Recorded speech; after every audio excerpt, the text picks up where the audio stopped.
Boa noite. O julgamento do homem acusado de matar o cantor Dan Nunes foi adiado mais uma vez. O juiz decidiu dissolver o júri por conta de problemas técnicos nas gravações dos depoimentos no Fórum de Santos.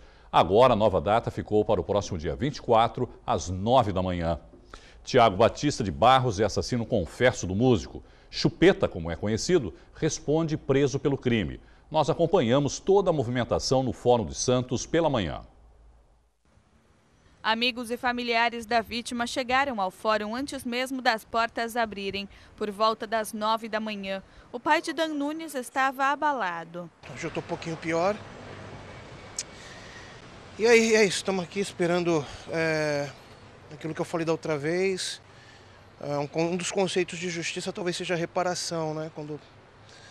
E infelizmente, qualquer coisa que seja decidido aqui, aquilo que eu falei a respeito da justiça não vai reparar o que foi feito pra gente, que seria meu filho estar com a gente. E a gente espera que acabe essa parte, né? Porque pra gente, na verdade, nunca vai acabar, né?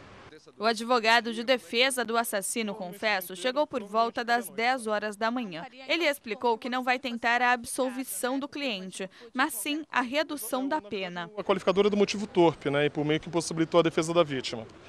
A ideia da defesa é retirar essas qualificadoras e ter a aplicação de uma causa de diminuição que se chama privilégio, que é quando a pessoa sob domínio de violenta emoção acaba agindo e acaba cometendo um crime. Quanto que seria essa pena? A dosimetria fica a critério do juiz, né? Mas no privilégio o homicídio tem que ser simples e tem um redutor de 1/6 a 1/3 da pena. 8 testemunhas são esperadas, mas existe a possibilidade de algumas serem dispensadas porque já falaram para o juiz nas audiências. A principal testemunha esperada pela acusação é a ex-mulher do acusado, que teria sido o pivô do crime. Essa moça podia ter evitado tudo isso, né? Até pensei em entrar com alguma ação contra ela, não sei se ainda não vou fazer isso, também nada traz o dano de volta, mas ela podia ter evitado tudo isso, vocês vão ver isso no julgamento. Ela que foi provocando a situação, ele foi um instrumento, né? Mais coisa de filme. Ela que ligava, ela que procurava, e o Dan falava, não me liga, não quero nada contigo. E do meu lado ele falava isso, a mesa dele é do lado da minha na nossa empresa. E às vezes ela mandava mensagem por amiga nas redes sociais por amigas. Falava do Dan pro cara, vocês vão ver, foi uma baixaria. Ela falava que o Dan é melhor do que ele. Isso tá nos autos, né? O cara se sentiu menosprezado, né? Agora, isso justifica? Claro que não justifica, nada justifica. Se ele tivesse que tirar a vida de alguém, ele que tirasse dela, não do meu filho. O julgamento de Tiago Batista de Barros, o Chupeta, acontece depois da sessão ter sido adiada no último dia 22 por problemas de saúde do advogado de defesa. O crime aconteceu no dia 30 de março do ano passado. Dan Nunes estava na frente de um bar no Canal 5, onde tinha acabado de fazer um show com a banda Trevo, da qual era vocalista. Tiago Batista de Barros chegou em um carro e atirou nas costas do músico. O motivo do assassinato teria sido ciúmes. O suspeito não aceitava o relacionamento que a ex-mulher manteve com o músico após o casal já estar separado. Dan Nunes tinha 25 anos e deixou uma filha de 3 anos. Em Guarujá, 3 ocorrências movimentaram a última noite na delegacia da cidade. Um homem foi executado com 6 tiros no bairro Morrinhos. Ele não possuía antecedentes criminais. Na sequência, um ônibus circular foi incendiado no mesmo bairro. Ninguém ficou ferido. Já no bairro Jardim Três Marias, houve explosão de um caixa eletrônico durante a madrugada. A quantia levada pelos criminosos não foi divulgada. A ocorrência foi registrada na delegacia sede e ninguém foi preso até o momento. Saúde. Essa é a principal plataforma para a segunda vereadora mais votada de Santos esse ano. Thelma de Souza vai para seu 3º mandato na Câmara Municipal. Esta foi minha 15ª campanha. E ela foi, de longe, a mais complexa, a mais difícil, porque está havendo um descrédito na política, de uma maneira geral, que nós vamos ter que precisar refletir, porque não é possível viver sem fazer política. Boa política, com P maiúsculo, lá dos gregos. Não a politicagem, lamentavelmente, que a política acabou se tornando. Eu acho que isso acabou se refletindo em todas as candidaturas, sem exceção.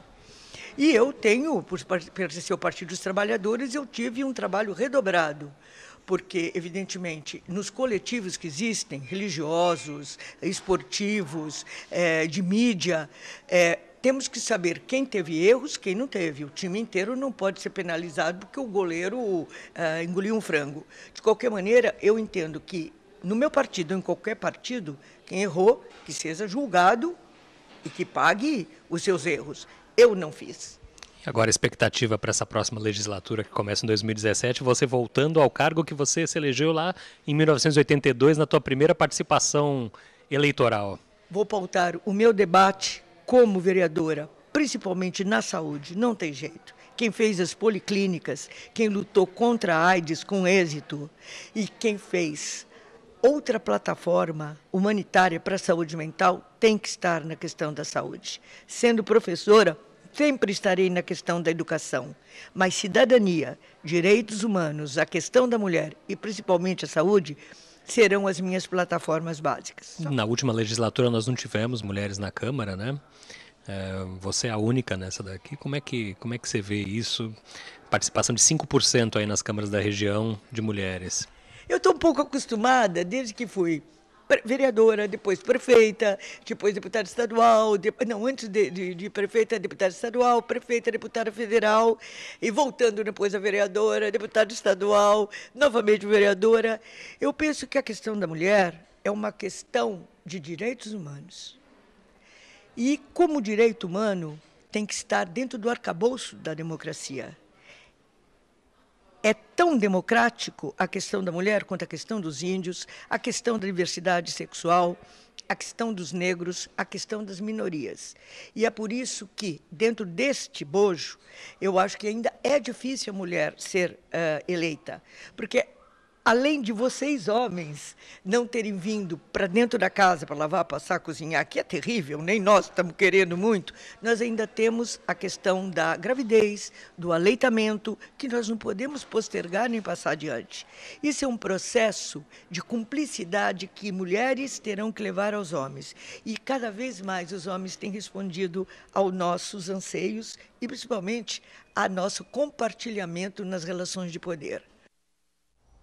Segundo a Ecovias, até 105 mil veículos devem descer a serra em direção à Baixada Santista no feriado de Nossa Senhora Aparecida. A operação descida deve começar amanhã às 9 da manhã. Nesse período, quem vem para a região pode usar as pistas sul e norte da Anchieta e a pista sul da Imigrantes. Já quem segue para São Paulo tem como opção apenas a pista norte da Imigrantes. Hoje é o Dia Nacional da Prevenção da Obesidade, um problema que afeta milhões de pessoas em todo o mundo. Para falar mais sobre o assunto, nós recebemos aqui no Caderno Regional o médico Roberto Debski. Doutor Roberto, boa noite, obrigado por participar conosco aqui. Boa noite. Houve um aumento significativo no número de obesos na população mundial. Dá para dizer que a gente tem ou está vivendo uma epidemia de obesidade, doutor Roberto? Sim, Irineu, nós podemos dizer que nós estamos numa pandemia. Uma pandemia. Porque esse evento é mundial.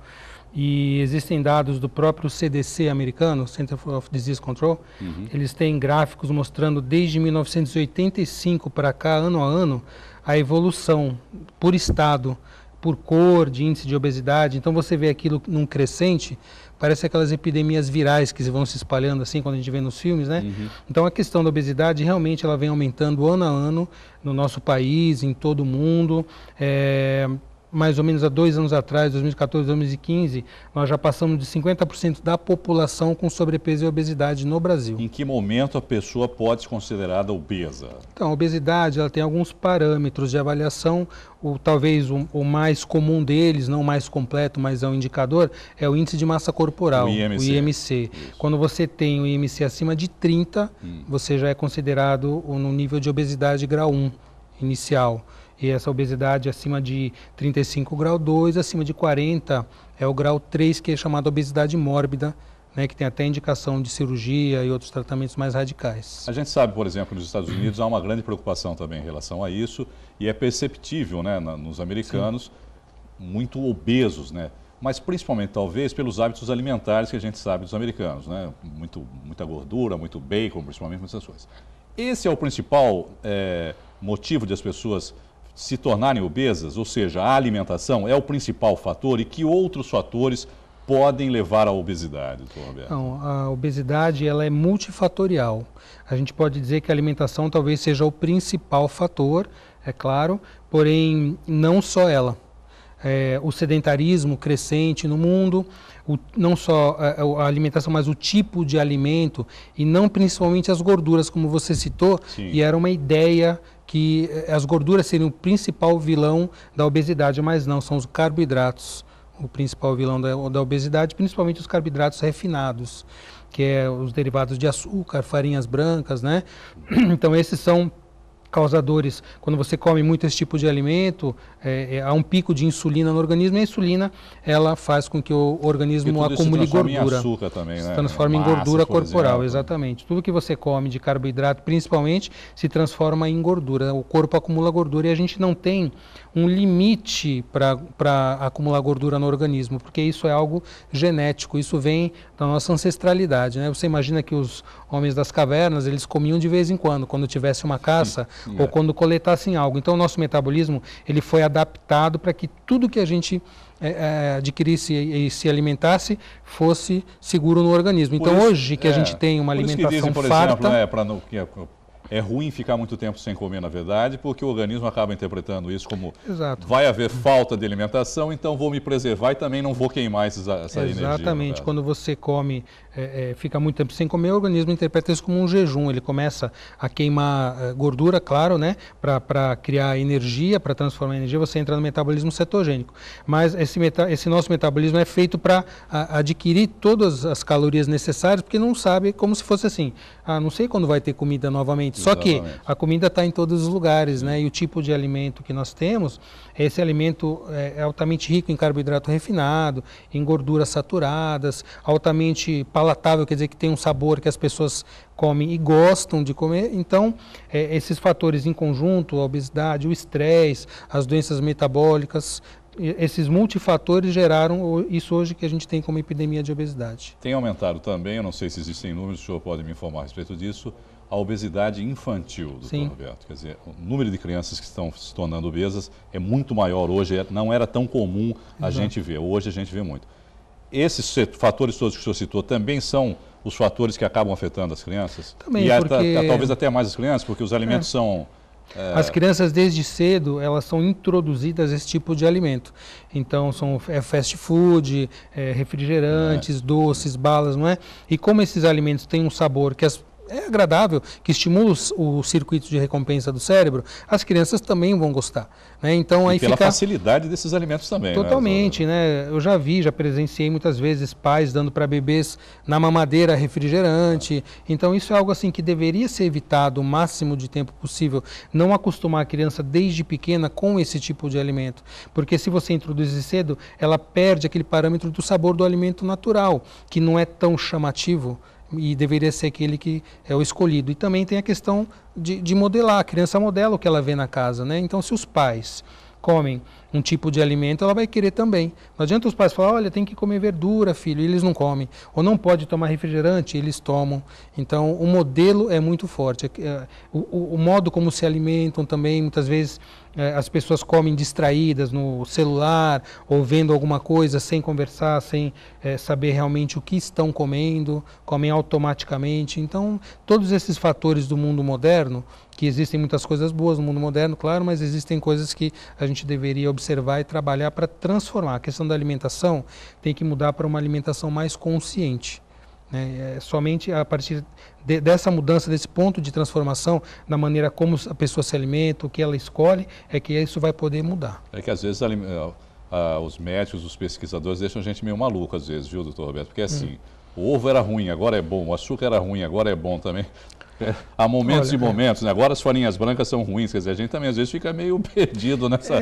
As pesquisas vão evoluindo, vão se desenvolvendo, né? E deixa de ter aquele achismo, né? Porque muitas vezes alguma pesquisa isolada que mostra um dado assim, como o próprio fato da gordura, que nos Estados Unidos na década de 50, o vilão era a gordura, e a gordura não é o que causa realmente a obesidade. Então, houve toda aquela comoção, aí se criou a margarina, que é mais até prejudicial do que a manteiga, enfim, e a epidemia de obesidade continua aumentando.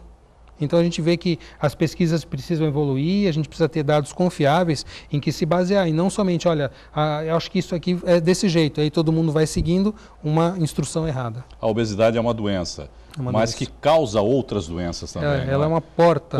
Exatamente. Quais são essas outras doenças? Queria que o senhor falasse um pouquinho a respeito delas. Então, a obesidade, a gente pode dizer assim que ela é muito grave. As pessoas pensam muitas vezes na questão estética, que também é importante porque ela afeta o social, o psicológico, não é? E isso é um fator também de adoecimento para as pessoas. Não é só físico, não é emocional também. Agora, as doenças físicas, como você estava falando, a obesidade ela predispõe. Por quê? Porque a pessoa obesa, ela é uma pessoa que é altamente inflamada. O metabolismo dela é um metabolismo inflamatório. Isso pode gerar uma série de doenças, aumenta o risco de todas as doenças cardiovasculares.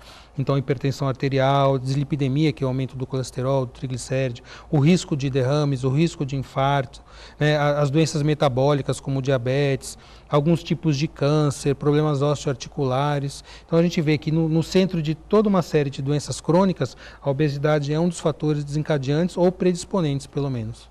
Doutor Roberto, muito obrigado, viu, pela entrevista e vamos torcer para que as pessoas tenham mais consciências em relação, principalmente à alimentação, que esse talvez seja a maneira mais fácil de tentar controlar. Como o senhor disse aqui, não é o único fator, mas talvez seja um princípio, né, um início de tratamento, aí, de cuidado para a pessoa não se tornar obesa. A busca por uma vida mais saudável, mais ativa, né, com mais qualidade e com mais consciência. Esse é o caminho para a cura não só da obesidade, mas de todas as doenças crônicas. Muito obrigado, viu, doutor Roberto? Boa noite. Boa noite. Depois de 2 anos de trabalho que resultaram em inúmeras realizações, a diretoria da Pinacoteca Benedito Calixto se despede. Uma das últimas ações foi a montagem de 2 exposições da obra do artista.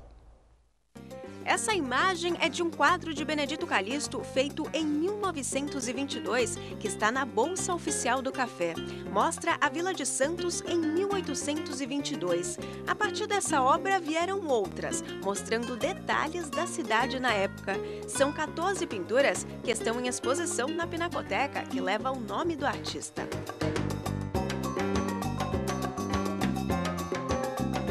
Esses quadros são documentos de uma época que eles não são fidedignos, não são como deveriam ser, porém são documentos que hoje nós temos para conhecer a nossa cidade no século XIX. Esse quadro retrata a Casa do Trem Bélico, construída no século XVII. Essa tela mostra a Rua da Alfândega, atual Frei Gaspar, e a Rua Direita, hoje chamada 15 de Novembro. Ao lado de cada obra, uma imagem atual do lugar feita pelo fotógrafo Leon Santos. Nessa outra sala fica a exposição O Nu Artístico e a Tradição do Desenho. Esses trabalhos foram produzidos em 1883, durante uma passagem de Benedito Calixto em uma escola de pintura e escultura em Paris. Eles foram feitos sem o objetivo de serem expostos, apenas para aprimorar a técnica do artista. São 15 desenhos de figura humana. A coleção é do acervo do museu e passou por uma higienização e restauro. As 2 exposições fazem parte das comemorações dos 30 anos da Pinacoteca. São obras únicas, importantes e que fazem acervo aqui do nosso casarão. O Casarão Histórico tem agora uma nova diretoria. Silvia Teixeira Penteado deixou a presidência após 2 anos. Foi, nossa, um orgulho muito grande dar continuidade à série de presidentes que por aqui passaram, né, em décadas de trabalho, especialmente porque também meu pai, Milton Teixeira, foi presidente do conselho, conselheiro vitalício, tal como eu, e eu estou completando este ano dos 30 anos da Pinacoteca, 20 anos dedicados aqui. Então é um motivo de orgulho, principalmente aprendizado e troca de grandes valores humanos.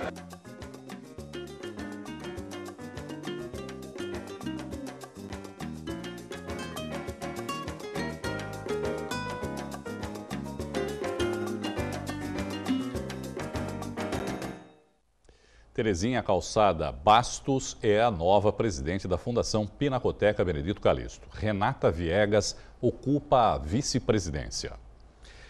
Termina amanhã o Festival Elos, que desde domingo reuniu moradores dos Morros de Santos, universitários, especialistas de diferentes áreas do país em oficinas, rodas de conversas, debates e eventos culturais. As atividades aconteceram nas comunidades da Nova Sintra, Santa Maria e Vila Progresso.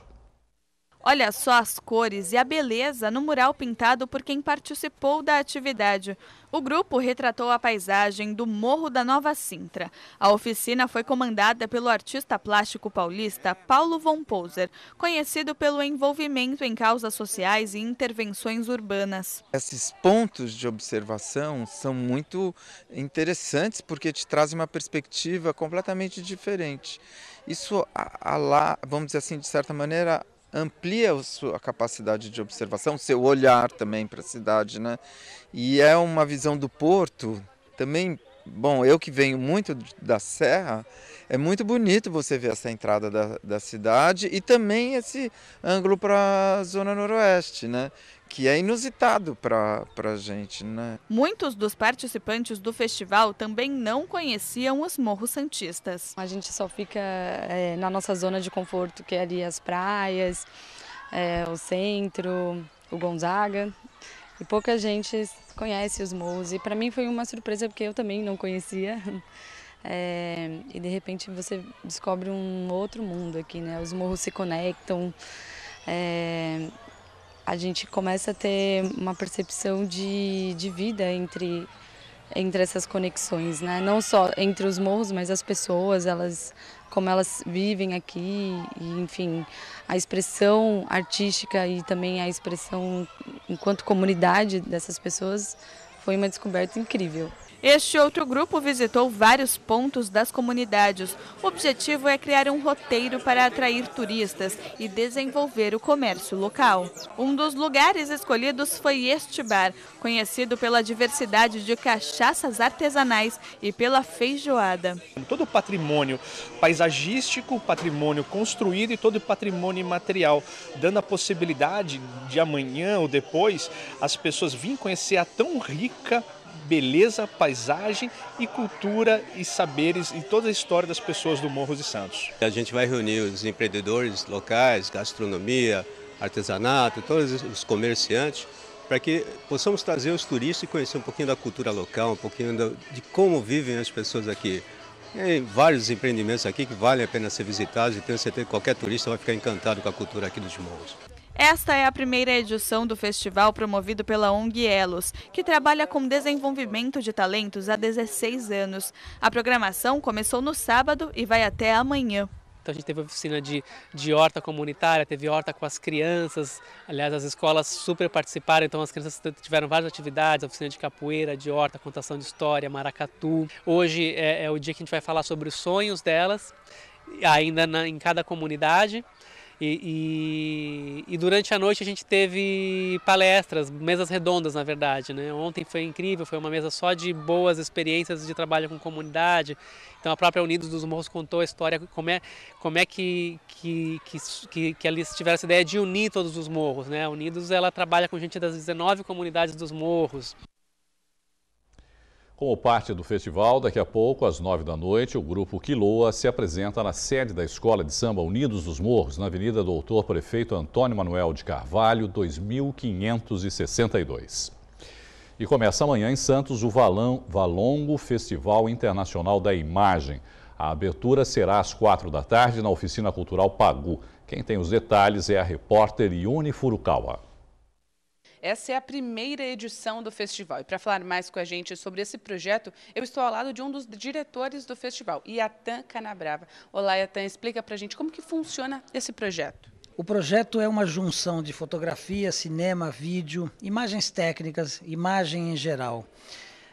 Como o nome já diz, Valongo Festival Internacional da Imagem é um festival internacional que procura trabalhar não só a questão da discussão da imagem, um espaço para a discussão da imagem no Brasil, como criar um espaço para a discussão da imagem a serviço da recuperação, ressignificação de bairros históricos, especificamente nesse caso do Valongo, aqui em Santos.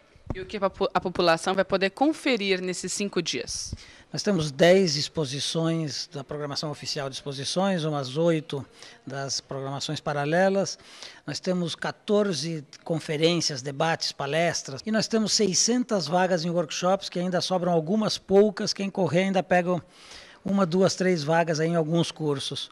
São cursos de fotografia, de roteiro, de cinema, de vídeo, de interpretação, de ação, de edição, enfim, um pouco de tudo para todo mundo que quer entrar no mundo imagem, um mundo que só cresce nos dias de hoje. Muito obrigada pelas suas informações, Iatan. E é isso aí, a programação completa você confere no Santa Portal. Ione Furukawa para o Caderno Regional. E o programa de hoje fica por aqui. Você pode enviar fotos, vídeos e sugestões para o WhatsApp da redação. O número é o 991411430. Você também continua bem informado no Santa Portal. Eu volto amanhã.